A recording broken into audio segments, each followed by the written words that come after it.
تم کبھی گمراہ نہیں ہوگے. چلیے میں سمجھتا ہوں کہ قرآن پڑھتے جاؤ، حدیثیں پڑھتے جاؤ، اور کسی کا نام لینا مناسب بھی نہیں. میں بعد میں اس کی وجہ بتاؤں گا. ایک حدیث ہو گئی آپ کے سامنے. ابن ماجہ کی اس روایت کو اٹھاؤ جس میں اللہ کے نبی صلی اللہ علیہ وسلم نے، ایک حدیث ہی پیش کر رہا ہوں، اللہ کے رسول صلی اللہ علیہ وسلم نے ایک سیدھا راستہ کھینچا، ایک لائن کھینچی. خط النبی صلی اللہ علیہ وسلم خطا، اللہ کے رسول نے ایک لکیر کھینچی سیدھی کیسی.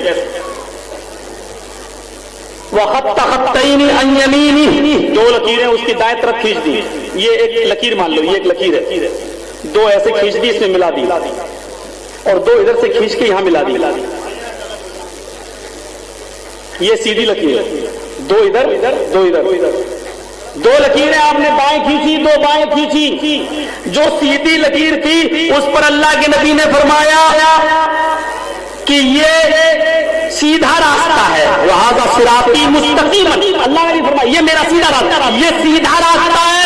اور ان دونوں لائنیں، دو دائیں جو کھینچی، اس پر اللہ کے رسول نے جو الفاظ لکھے وہ یہ ھذا سبیل الشیطان، ھذا سبیل الشیطان. پھر ادھر لکھا ھذا سبیل الشیطان، ھذا سبیل الشیطان. یہ شیطانی راستہ ہے، یہ شیطانی راستہ ہے، یہ شیطانی راستہ، یہ شیطانی راستہ. اور بیچ کا جو راستہ تھا، جو لائن سیدھی کیجیے، اس پر آپ نے فرمایا یہ صراط مستقیم ہے، یہ صراط مستقیم ہے، تم اسی راستے پہ چلنا ہے، اسی راستے کے اوپر چلنا. اب آپ غور کریں اس حدیث پر کہ اللہ کے نبی نے 4 ہی لائنیں کیوں کھینچی تھی، تو آپ کو بہت بڑا مقصد حل ہو جائے گا. بہت بڑا معاملہ آپ اس حدیث کی روشنی میں دور کر لیں گے. 2 لکیریں آپ نے دائیں کھینچی اور 2 بائیں کھینچی، اور چاروں لائنوں پر لکھا شیطانی راستہ، اور سیدھی والی لائن پر لکھا یہ میرا راستہ ہے، یہی سیدھا راستہ ہے. حالانکہ آپ یہ فرما چکے تھے کہ بنی اسرائیل میں 72 فرقے تھے، میری امت میں 73 فرقے ہوں گے، تو آپ کو 73 لکیریں کھینچنی چاہیے تھی، اور بیچ والی لکیر کو یہ کہنا چاہیے تھا کہ یہ سیدھا راستہ ہے. لیکن آپ نے 73 اور 72 لائنیں نہیں کھینچی، آپ نے صرف 4 لائنیں کھینچی. کیونکہ آج یہ دعوے کیے جاتے ہیں کہ اسلام 4 حصوں میں بٹا ہوا ہے، 4 ہی اماموں کے ماننے والے جنت کے اندر جائیں گے، بقیہ کوئی نہیں. اس 4 لائنوں کا اشارہ تھا میرے پیارے ساتھیوں. اسی لیے اللہ کے نبی صلی اللہ علیہ وسلم کو سیدھا راستہ بتا گئے اور فرما گئے کہ سیدھا راستہ جو ہے وہ سیدھا راستہ یہ ہے، بقیہ دائیں بائیں والے راستوں سے تم بچنا اور سیدھے راستے پہ چلنا. دائیں بائیں والا راستہ قرآن و حدیث سے ہٹ کر ہوگا، اور سیدھا والا راستہ میرا یعنی اللہ اور اس کے رسول کا راستہ ہوگا. اللہ رب العالمین ہمیں دائیں بائیں والے راستوں سے محفوظ فرما اور سیدھے راستے پر چلنے کی توفیق عطا فرما.